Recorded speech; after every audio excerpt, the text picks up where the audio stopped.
Very good morning. Thank you so much for joining us on this Sabbath day lesson discussion quarter 4 as we take a look on understanding human nature. Remember earlier on in our previous discussions, dying in a sinful world, we came to understand that the consequences of death is sin. But at this particular point, we understand that there is that environment of human thinking, human thoughts, human understanding, and now brings us to lesson 3, understanding human nature.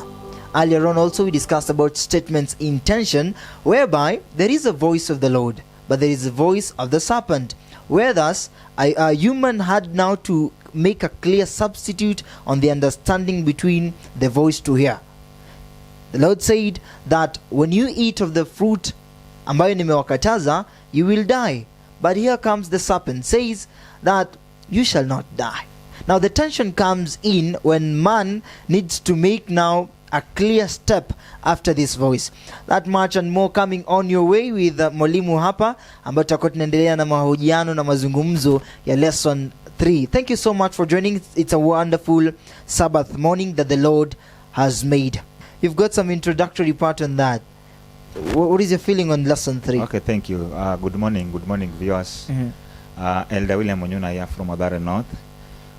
Tumekuwa tukuzungumzia lesson yetu hii quarter ambayo tuko nayo saa hii kuhusu hatima ya wanadamu. When God created man, both of us we were put in the garden Eden, na tukaambiwa kwamba tusikule. Ilikuwa ya kwamba tunaweza kula tunda lote katika pale Edeni, including the fruit of life. Lakini tukapuuza hayo. Tukaambiwa kwamba wakati tukula hivi tutakufa. Shetani mjanja akakuja akatuambia kwamba tukikula hatutakufa. So that has been the norm. It has been an echo from Eden ya kwamba hakuna kukufa, ni kukaa. Mtu akikufa hapa anaweza enda kwa njia nyingine akae. And that is what we are going to learn. And that is what we are going to learn. Thank you so much. Remember, you can also comment on our Facebook channel, that is LPS Media. We are live. Thank you so much. And of course, before we go much further to that lesson discussion, may our elder Onyula, right? Onyuna. Yeah, please pray for us. Okay. Asubuhi njema ya Sabato yule aliyetuumba kwa mfano wake. Tuko mbele zako saa hii. Haya maneno iliandika kwa Roho Mtakatifu. Tunalika Roho Mtakatifu Yesu, shuka yeye mwenyewe na unene nasi. Kwa Kristo Yesu tumeomba na kuamini. Amen. Amen. Now, this week we'll consider how the Old Testament defines human nature and the condition of human beings at death. When it reaches at a point that we are dead, the body is not functioning. After understanding that God created us in a perfect manner, in a perfect way, now it is upon us according to his creation that we should abide in accordance to the perfection of his creation. But because of our sinful nature, at times we say that the wrath sasa inakuja kama the wrath, hiyo kiboko inakuja kwa njia ya dhambi. Kwa hivyo sasa sisi ambao tumepuliziwa ile pumzi ya uhai, tunakuwa kwamba sisi tunaweza tembea, tunaweza ona, maanake Mwenyezi Mungu alitumba kwa alitupulizia pumzi ya uhai tukawa hai tena.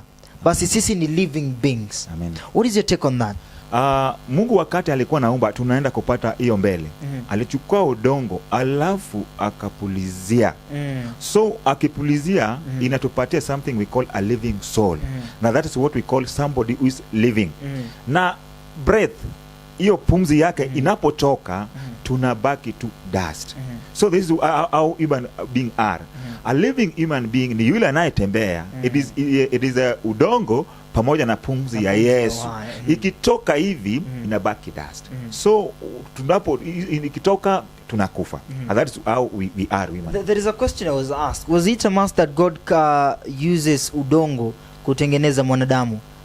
Hakungekuwa na any other idea? Hata binadamu, hata wanyama tunapata kwamba alitumia udongo ili afanye nini? Atengeneze. Sababu tena ya kufanya hivyo ilikuwa ya kwamba kwa sababu yeye ni Mungu, alafu sisi ni viumbe vyake. Angetumia tu hiyo tu ili tukue nini? Viumbe. Angetumia kitu more than that. Baby, mimi na wewe tungeanza kusema kwamba sisi pia ni miungu na tuanze kushindana na yeye. Wakati ambapo Mwenyezi Mungu alituangalia, akaangalia kwamba nafsi ambayo yeye alihisi mwenyewe ingepaswa kuja kuwa kwetu, ndiposa akaweza kututengeneza kwa mifano yake. Na basi baadaye akatupumzia, because tungekuwa tu hapo tumelala tu, like a chair iko tu hapo tu imekaa, si ndio? Lakini when you stabilize it, it becomes stronger, na watu wanaweza kalia. Basi baadaye Mwenyezi Mungu akaona kwamba huyu jamaa akiwa hivi hatazungumza, lakini I need it to be functional, nahitaji ikuwe na nguvu na ikuwe na misingi. Kwa hivyo akapuliza pumzi ya uhai, ndiposa binadamu anaweza fanya nini? Anaweza zungumza. Then God said, let the earth bring forth the living creatures according to its kind, cattle and things and beasts of the earth, each according to its kind. And it was so. That was the idea behind creating a man. Genesis same as chapter 2 verse 7 explains now how the living thing came to life. Yeah. Came to life. And the Lord God formed man out of dust and the ground, and breathed into his nostril the breath of life. The man became a living being. A living being. When we talk about a living being, Mwalimu, what comes into your mind? Mwalimu, there's something there. They're different.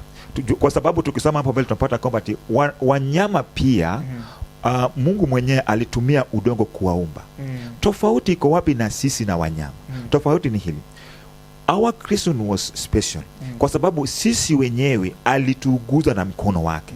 Na ukisoma kwa wanyama wa porini, ndege na nini, alisema hii msemo watu wanaamini ya kwamba ati watu wanapokufa wanaenda kwa Mungu, ama watu wanapokufa hawakufi. We echo what the devil told us in what? In Eden. And that's why we are having this lesson. And we thank God for this. It becomes a misery when you speak about death and when you speak about creation, how human beings came into existence. Unapata kwamba bado hata sasa kuna watu ambao hawaamini kwamba Mwenyezi Mungu alifinyanga binadamu na akawatengeneza wakawa viumbe vipya na wakawa watu ambao wanaweza pumua.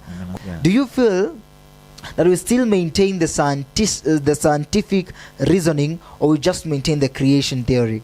It is a myth, a mystery to them. They don't understand this. But thanks be to God, because in the Bible is very accurate. It is accurate in that it fulfills the history. But to them, though they have their own theory, but the theory of not the theory, but actually the Christian theory through the Bible stands, and it can be confirmed ya kwamba sisi wanadamu tuliumbwa kwa mfano wa Mungu, alafu tunakufa. All about the scientific theory, the evolution theory, this is njia ya shetani kuileta kusupport ya kwamba wanadamu hawakufi. A living soul is equal to dust plus the breath from God. So when one dies, the dust goes back to the dust, but the breath goes back to the owner. So we don't have something we call soul. Soul is equal to two things. The dust and the breath. So this is why when Christ himself will come, then the breath from him will come and go back to the dust. Your dust and my dust. So that we become a living soul again. Now, understanding the true nature of humanity prevents us from accepting popular notion of a material soul and all dangerous errors built upon that belief. Mwenyezi Mungu apewe sifa tukiendelea ku reason around that, because you are created perfectly, therefore there is no need to argue that si alikuumba na akakutengeneza. We are asked that what a miracle life is. Why should we rejoice in the gift of not just life, but of eternal life as well? An even greater miracle. That is your question, ladies and gentlemen. If you're streaming live this morning, usher us your comments at LPS Media as we proceed. Now, the soul who sins shall die. Behold, all souls are mine.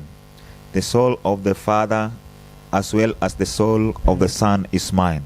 The soul who sins shall die. Shall die. This is what we need to understand. God himself is righteous. Therefore, what we understand is that when we are involved in sin, because he is the sole creator of righteousness, we go against his will and we sin. Therefore, anatuondoa katika orodha yake. Therefore, hiyo sin ambayo tumecommit leads us to death. Remember earlier on we mentioned that the consequences of death is sin. And do not fear those who kill the body, but cannot kill the soul. But rather fear him who is able to destroy both soul and body in hell. Man cannot be able to do that. Mungu alisema ukweli. God was right when he told us when we eat we'll die.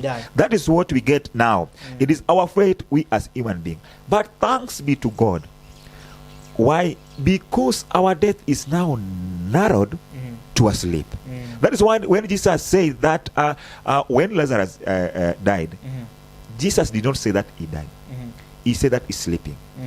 Tunasemaga kila wakati ya kwamba ati mweke malipema peponi. Hiyo ndio tumezoea kusema hivyo.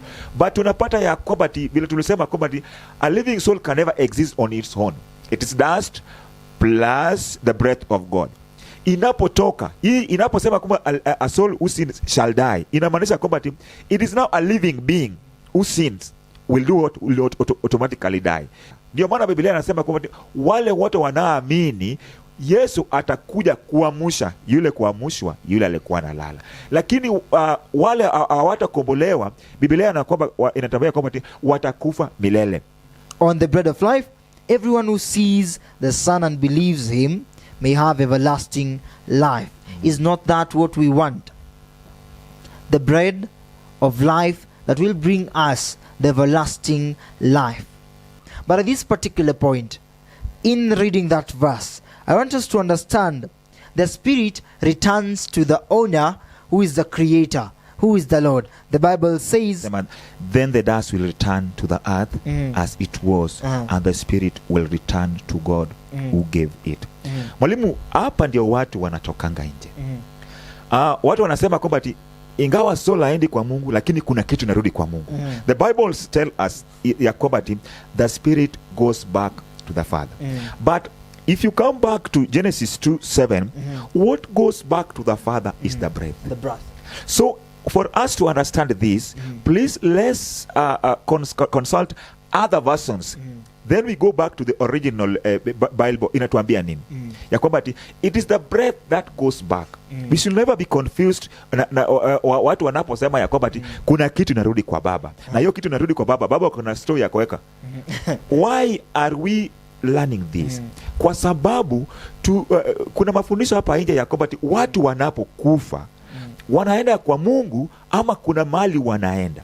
So what we need to know ya kwamba breath, pumzi peke yake ndiye anarudi. Mungu hana mahali pa kuweka nini? Spirit za watu. Kitambo tulikuwa tunafanana na yeye, lakini dhambi ikakuja na kila mtu akaenda na mfano wake. Ndio maana nikikuona naona kama unafanana na mzee. Ukiniona nafanana na babangu. Tuliacha kufanana na Mungu, kila mtu anafanana na uko wake. So this is the thematical constant ya Yesu kukuja ya kwamba sisi turudi tufanana na Mungu. On a Sabbath, we are always created anew. And that's why the Sabbath is a unique day. Asante. Na jambo lingine ya kwamba wengi wanasema ya kwamba mwenzake akikufa ati so and so is now dancing with the angel. That not biblical at all. The angel at home are wanasujudu mbele ya Yesu wakimtukuza na kuimba mtakatifu mtakatifu. Hawachezi. Na hata sisi wa Sabato tunasema kwamba my son is now dancing with the angel. The work of the angel is not to dance but to attend to us down here. So watu wanapokufa tunaamini kwamba huyo ameenda kucheza kwani huko mbinguni. Watu wakikufa wanacheza tu. No, we should not think in a pagan way, but we should reckon the biblical way. The book of 1 Corinthians chapter 15 verse 26, it says the last enemy that will be destroyed is death. Ndio. Yes. Kwa hivyo death is just the opposite of what? Life. Of life. So when we die, we have the greater hope that now after all these things have happened, the only solid hope that we have, did you die in righteousness? When the Lord comes, will he rise you up and say, sasa tuende nami kwenye maisha ya milele? That is our question this morning. It's an overall understanding that the dead knows nothing. When we die, sisi kazi yetu imekwisha. Tunapumzika tu. Wale ambao wamekufa wakiwa watakatifu ni kulala tu, wamepumzika, wanangoja Mwenyezi Mungu ama Yesu Kristo apate kuwasili mara ya pili. But at that particular situation, do you understand the context behind mtu akifa? Je, ako na ufahamu? Anaelewa chochote? Mtu anapokufa, the dust goes back and the breath goes back to the owner. We thank God for that. Then wale wanaoamini kwamba ati watu wakikufa wanaona. I've got some few questions here, mwalimu. Ya kwamba ati we know ya kwamba the dead knows nothing. Lakini wale wanaoishi, mimi na wewe tunajua siku moja tutakufa. Lakini chenye hatujai jua ya kwamba ati wale wanaokufa hakuna kitu wanajua hata moja. Okay, let's reason out, mwalimu. Kama ni kwamba wale waliokufa wako na fahamu na wanajua, they can also help us. Hao mayatima wote, we call them in English orphans, mbona wanateseka? Wale wanapokufa they become quiet, hawaongei hata wao wenyewe. Katika wafu hawaongei hapo, hata wajua wamekufa, wako hapo tu. Then we have the dead do not praise the Lord. So we need to praise the Lord now. So hakuna mahali watu wanaenda purgatory ama hell na huko wanalia kwamba watu waombe watoke huko. Hakuna kitu kama hiyo. Kama unataka kumsifu Yesu, ni kumsifu Yesu hapo. Nayo wale wanasema ya kwamba ati watu wanaenda mbinguni. Hakuna mtu ameenda mbinguni, wote wako hapa chini. Man returns to dust and its plan perish. Pumzi yake hutoka, hurudia udongo wake. Siku hiyo mawazo yake yapotea kabisa. Kwa hivyo wakati mtu ambapo wako katika hali ya kifo, that is at death, there is nothing that is happening. Those who died in Christ have just closed their eyes and waiting for the return of Christ in the second coming. It is very dangerous ya kwamba tunaposema ya kwamba watu wakikufa kuna mahali wanaenda na wanachomeka huko. The Bible tells us that wale wanaokufa hawajui chochote. Unapochomeka si unasikia uchungu kweli. Na wale waliokufa hata kuchoma, kuna wengine hawaziki watu, wanaichoma na inachomeka kabisa. So this we should know this, mwalimu, ya kwamba hakuna mahali watu wanapelekwa na wakae huko, ya kwamba wao wamekaa huko na wanalia huko. Nilisoma mahali ya kwamba kuna wengine wanaamini ya kwamba wakienda huko kwa purgatory, mimi na wewe kama kuna rafiki yetu pale, tunaweza enda kwa Mungu na tuombe, tuchukue zawadi tumpelekee Mungu ili tumshawishi ya kwamba asaidie yule atoke pale aende mbinguni. And for those who are lost, it is death to them. But for those who are waiting for Christ, it is a sleep to them. Let's remember that. Sema mikono lakini hazishiki, miguu lakini haziendi, wala hazitoi sauti kwa koo zake. They do not respond, they do not move, they do not touch. But sasa wamekufa na wanangoja tu kurudi kwake Yesu mara ya pili. Na the writer also says that Yesu pale amekaa kwenye kiti cha enzi na ameshikilia uhai, na atakaporudi sasa uhai ataweza kuachilia na kila mmoja atapata kuamuka na kuweza kumlaki. Sana sana wale ambao walikuwa wamekufa kwa utakatifu wataweza kupokea uzima wa milele. Now think about the dead in Christ. They close their eyes in death, and whether in their grave 15,000 years or 5 months, it is all the same to them. The bigger battle is not from us. The bigger battle is when Christ comes. Will we be the chosen one ambao tutaenda naye kwenye maisha ya milele? Resting with the forefathers. I took my time to understand that, but nika feel we need a more knowledgeable mind in extracting this one. The leading verses are Genesis chapter 25 verse 8 and 2 Samuel chapter 7 verse 12, as well as 1 Kings chapter 2 verse 10 and 1 Kings chapter 22 verse 40. What do these texts add to your understanding? When the children of Israel were in Egypt, and when Joseph himself was prophesying there, leaving Egypt, the last word he told them that when you leave Egypt, musiache mifupa yangu hapa, lakini take me to go and rest with my fathers. When God was talking with David, he told him something, that when you'll be resting with your forefathers. Resting, what is the meaning of resting with forefathers? These ones also affirm to us that even our forefathers, those who died before us, they are not in heaven. Kama Daudi mwenyewe rafiki wa Yesu ndio hakuenda kwa Yesu, sisi je? Na kuna swali mwalimu, kabla sijasahau, kama watu wakikufa wanaenda mbinguni, Yesu anakuja kufanya nini? Siangoje wote wakufe waende kwake alafu ikae huko. So we need to recon tukienda hapa chini tupate 2 Kings 24:6, we come to 2 Chronicles 32:33. Inakwambia kama Jehoiakim rested with his fathers and Jehoiachim his son took over. Ezekiel rested with the father. Both the heathen and the righteous, the rulers of Israel, all of them wako hapa. Wale wako mbinguni waliokuwa wanaishi hapa ni Enoch aliyeenda mbinguni, baba wa imani, na Musa na Elijah. Wote wako hapa. They are our forefathers ambao Biblia inasema. I'm trying to think whether kama forefathers wetu wa kitambo walikufa, hawakukufa kwa utakatifu ama walikufa kando na utakatifu. Na sasa sisi ambao tumefuata hiyo mkondo ya hiyo line in the family, itakuwaje? I get you, mwalimu.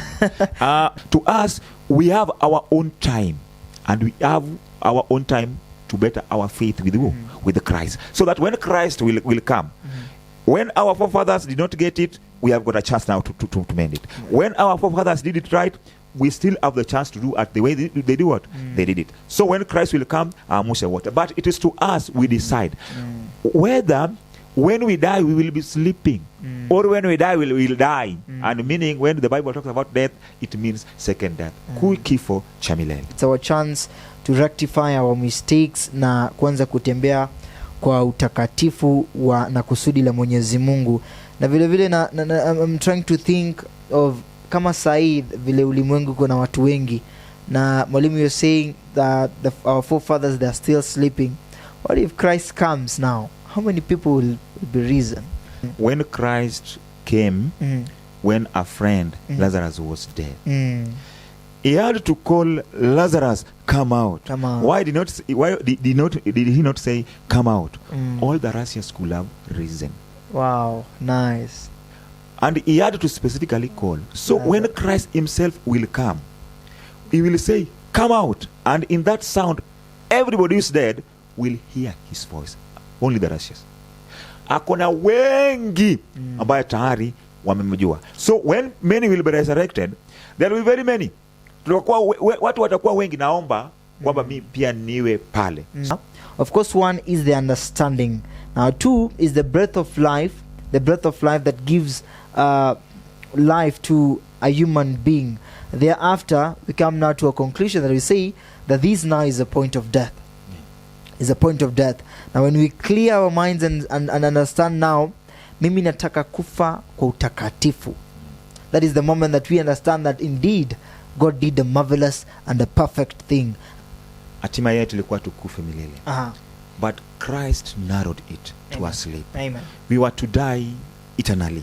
But we thank God because Christ narrowed it to just a sleep. When Christ died on the cross, all the ambitions that the disciples had, to them it remained at the cross. But there was hope beyond the cross. To us, we have hope beyond the death that we have now. So it is for us that we walk this journey with Christ, as we pray, as we know that when we die, it is just a rest. And we teach others, we tell them that no, it is not, the grave has got no final say. But Christ's death gave us opportunity that we live beyond death. Thank you, Mwalimu. Beyond death. I would really like to send some greetings this morning. Pass my warm greetings, brotherly greetings to my faithfuls at Madare North, SDH at my class, my fellow elders there, my pastor Kavita, and all friends who love me. Lastly, I'm beseeching for your prayers because I'm inspiring to go and go to school in our Adventist school, Bugema, and that is October here. Amen. So I need financial support. I'm also prayers. May God bless you. Amen. Amen. I believe that the Lord is on your side. Amen. And He will at least make it accessible for you to go and manifest His ministry in accordance to His will. Amen. Now, as we close, ladies and gentlemen, we really appreciate your company here from the moment we started. Actually, it's close to 45 minutes since we started, but we really appreciate your comments, your thoughts on understanding human nature. As we continue traversing different kinds of environments in our daily lives, let us understand that we now need, we understand creation. We understand that after creation, we understand there is life. After life, there is that process. Therefore, there is death. But what gives us now the stronger thing is that hope that Christ is coming soon, and He will take us home for the everlasting life. Amen. Ewe skuli ya Sabato, upazuri sana, moyo wangu wanivuta, nije kwako leo. Sabato ni nzuri, Sabato ni nzuri, moyo wangu wanivuta, nije kwako leo. Asante sana mwalimu. You know, sometimes when you're singing, it's just joyful to understand Amen. how Sabbath is really nice. Amen. Thank you so much as we continue and embark on lesson 4, that is Future Hope and the Old Testament. My name is Moses Okech. See you next time, same place. Happy Sabbath. Happy day. Moyo wangu wanivuta, nije